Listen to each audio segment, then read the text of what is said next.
জাকাত ফরজ হয়েছে, এটারও জাকাত দিতে হবে। জাকাত দেওয়ার সময় জাকাত প্রদানকারীকে জাকাত যাকে দিবেন তাকে এই বলাটা সুন্নত। সুন্নতে জায়েদা বলা যায় যে এটা জাকাত দিচ্ছি। আর না বলতে পারলেও হয়তো না বললে হয়তো ল লোকচক্ষুর কারণে হয়তো শরমের কারণে অনেককে বলা যায় না। সেক্ষেত্রে সেটা স্কিপ করা যেতে পারে। আর ৩ নম্বরে আমরা আলোচনা করব সদাকত। এই বিষয়ে পবিত্র কোরআনে স্পষ্ট অনেকগুলো আয়াত আছে। আমরা একে, একে সেগুলো পেশ করছি। বিসমিল্লাহির রহমানির রহিম। ইয়া আইয়ুহাল্লাযীনা আমানু লা তুলহিকুম আমওয়ালুকুম ওয়ালা আওলাদুকুম আন যিকরিল্লাহ ওয়া মান ইয়াফআল যালিকা ফাউলাইকা হুমুল খাসিরুন।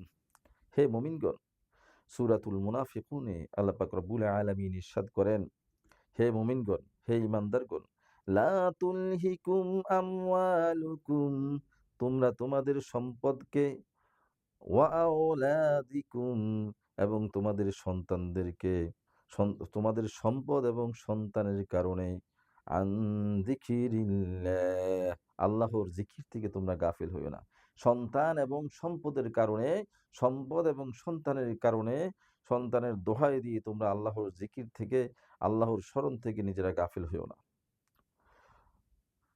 ওয়ামান ইয়াফআল যালিক, আর যে ব্যক্তি এই গাফেল হবে বা এই ধরনের কাজ করবে, ফাউলাইকা হুমুল খাসিরুন, তাহলে তার জীবনটাই সম্পূর্ণ খাসারা হয়ে যাবে, ক্ষতিগ্রস্ত হবে, ধ্বংস হয়ে যাবে তার জীবন।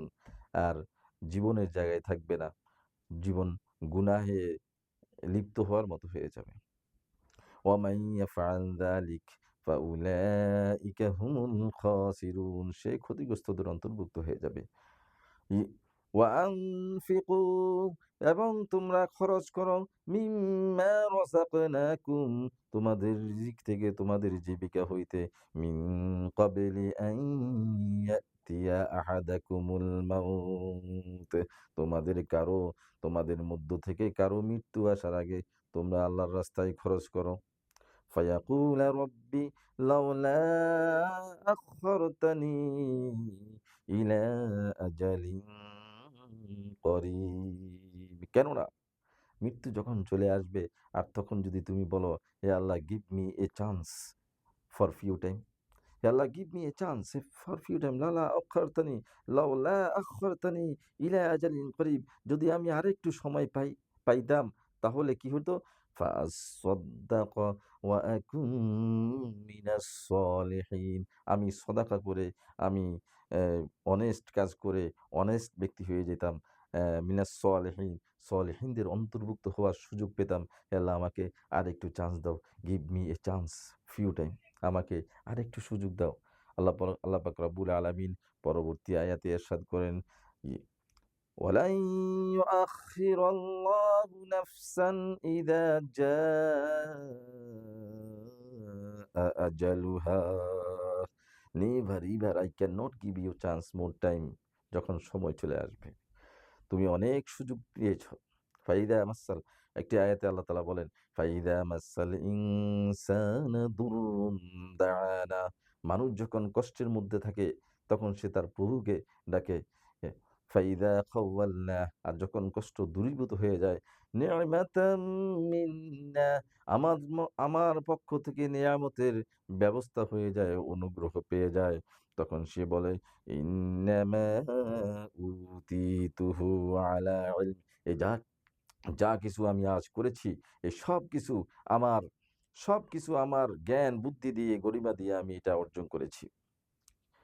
মানুষ যে দোয়া করেছে, মানুষ যে তাকে বিভিন্নভাবে হেল্প করেছে, সেই কথা সে ভুলে যায়।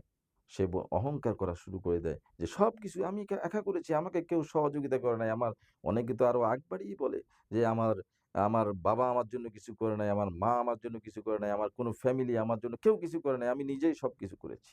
আল্লাহ পাক আমাদেরকে এই গুনাহ থেকে আমাদেরকে হেফাজত করুক। ওয়াল্লাহু খাবীরুম বিমা তা'মালুন। আল্লাহ পাক রব্বুল আলামিন এইজন্য বলেন যে, তোমার দিলের মধ্যে কি আছে আমি আল্লাহ খুব ভালো করেই জানি। কারণ তুমি আজ অসুস্থ, তাই তুমি আমাকে ডাকছো। কাল যখন তুমি ভালো হয়ে যাবে, তুমি সেই আগের মতো হয়ে যাবে। সুতরাং প্রিয় দর্শকবৃন্দ, যারা শুনছেন, যেখান থেকে শুনছেন, আপনার জীবনে যখনই সুযোগ পাবেন দান সদকা করতে হবে। সদাকার বিকল্প কিছু নেই। সদাকা মানি সদাকা মানি সাদিক, বন্ধু। আপনার জীবনের একমাত্র কাছের বন্ধু যদি কেউ থেকে থাকে, সেটা হচ্ছে সদাকা। বাংলায় একটি প্রবাদ আছে, সদকাতে বালা মুসিবত দূর হয়। বালা মুসিবত হয়। বিপদে আপনার সব বন্ধু চলে যেতে পারে, কিন্তু সদকা আপনাকে প্রটেকশন হিসাবে আপনার জন্য সবসময় দোয়া করবে।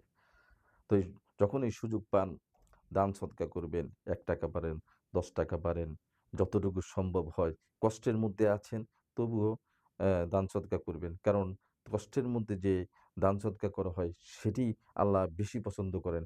সূরাতুল আলে ইমরানে ৪র্থ পারার ৬ নম্বর পৃষ্ঠায় ২য় নম্বর আয়াতে এরশাদ অ্যা অ এরশাদ হচ্ছে, আল্লাযীনা ইউনফিকুনা ফিস সাররাই ওয়াদ-দাররা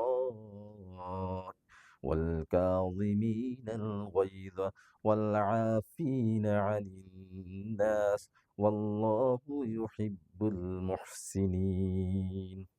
আল্লাযীনা, এর আগের আয়াতেও আল্লাহ সুন্দর একটি কথা বলেছেন, ওয়াসারিউ ইলা মাগফিরাতিম মির রাব্বিহিম।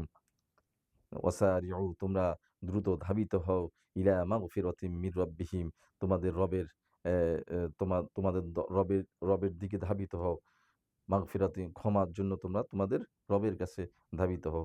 পরবর্তীতে আয়াতে আল্লাহ তাআলা বলেন, আল্লাযীনা ইউনফিকুনা, যারা খরচ করে, ফিস সাররাই, যখন সে ভালো থাকে, সে সময় যারা খরচ করে, ওয়াদ-দাররাই, এবং কষ্টের মধ্যে থেকেও যারা খরচ করে, ওয়াল কাযিমিনাল গায়য, এবং জ রাগকে সংবরণ করে, ওয়াল আফিনা আনিন নাস, এবং মানুষকে ক্ষমা করে।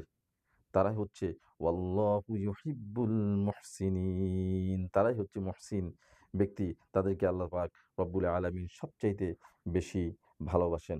তো আল্লাহ পাক রব্বুল আলামিন আমাদেরকে রমজান মাসে দান সদকা বেশি, বেশি করার তৌফিক দান করুন। হাদিস শরীফে এসেছে, ইযা মাতাল ইনসানু ইনকাতা আমালুহু ইল্লা মিন সালাসা, মিন সাদাকাতিন জারিয়া আও ইলমিন ইউনতাফা বিহি আও ওয়ালাদুন সালিহুন ইয়াদউ লাহু। একটি গুরুত্বপূর্ণ হাদিস। এটা মনে রাখবেন। এখানে অত্যন্ত গুরুত্বপূর্ণ একটি কথা বলেছেন। ইদা মাতাল ইনসান, যখন ইনসান মরে যায়, ইনকতা আমালুহু, তার জীবনের সমস্ত সম্পদ, সমস্ত পাওয়ার সবকিছু তার থেকে বিচ্ছিন্ন হয়ে যায়। সে আর তখন নিজের মধ্যে থাকে না। তার কোনো পাওয়ার, এই পৃথিবীর কোনো পাওয়ার সে এই কবরে নিয়ে যেতে পারে না। ইল্লা মিন সালাসা, কিন্তু ৩ টা জিনিস ব্যতীত। ৩ টা জিনিস সে দুনিয়া থেকে নিয়ে যেতে পারে। সে যদি এই ৩ টা সম্পদ দুনিয়াতে করে যেতে পারে। সেই সম্পদগুলো কি?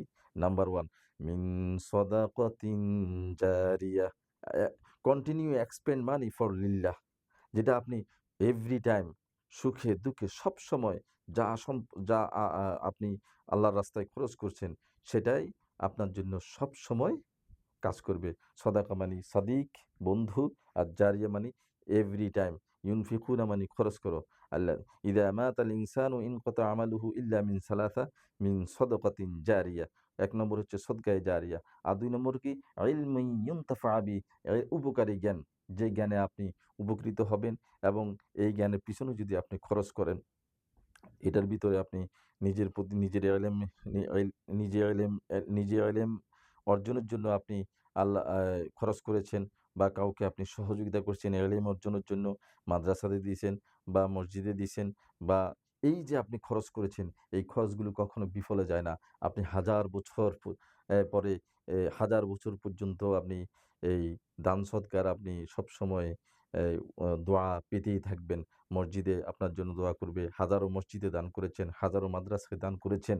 এই মাদ্রাসাগুলো সবসময় আপনার জন্য দোয়া করবে। আল্লাহ, এখানে যারা দান করেছে সবাইকে তুমি মাফ করে দাও। হতে পারে সেটি ৳১, হতে পারে সেটি ৳১০, হতে পারে সেটি লক্ষ টাকা। কে দিছে সলিমুদ্দিন না কলিমুদ্দিন সেটাকেও সেটাও মেনশন করে কেউ দোয়া করে না। সে দোয়া করে, মানুষ দোয়া করে, আল্লাহ এ যারা দান করেছে তাদেরকে তুমি মাফ করে দাও। এজন্য আমরা এক মাদ্রাসায় বা এক মসজিদ নিয়ে থাকলে হবে না। আমাদেরকে হাজারো মসজিদে, হাজারো মাদ্রাসায়, হাজারো প্রতিষ্ঠানে বা হাজারো ব্যক্তিকে, হাজারো আলেমকে সহযোগিতা করাটাই উত্তম। ৳১ হোক, ৳১০ হোক, ৳২০ হোক, লক্ষ টাকা হোক, মানে সবাইকে আপনি আপনার নিকটবর্তীদেরকে আপনি বেশি দেন, অসুবিধা নাই। কিন্তু হাক্কুল্লাহি হাক্কুন নাস আছে। হাক্কুল ইবাদ, হাক্কুল করিবাইন, অ্যা হক মাতা-পিতার হক আছে, আত্মীয়স্বজনের হক আছে, প্রতিবেশীর হক আছে, মানবতার হক আছে, দেশের হক আছে। আফ্রিকার জঙ্গলেও যদি আপনি ৳১ দেন, সেটাও কিন্তু আপনার জন্য দোয়ায় সদকায়ে জারিয়া হিসাবে কবুল হবে। আল্লাহ পাক আমাদেরকে ঈমান, আল্লাহ পাক আমাদেরকে এই যা কিছু আলোচনা করেছি, তার উপর আমল করার তৌফিক দান করুন। আমিন। ওয়া আখির দাওয়ানা আনিল হামদুলিল্লাহি রাব্বিল আলামিন। আসসালামু আলাইকুম ওয়া রাহমাতুল্লাহি ওয়া বারাকাতুহু।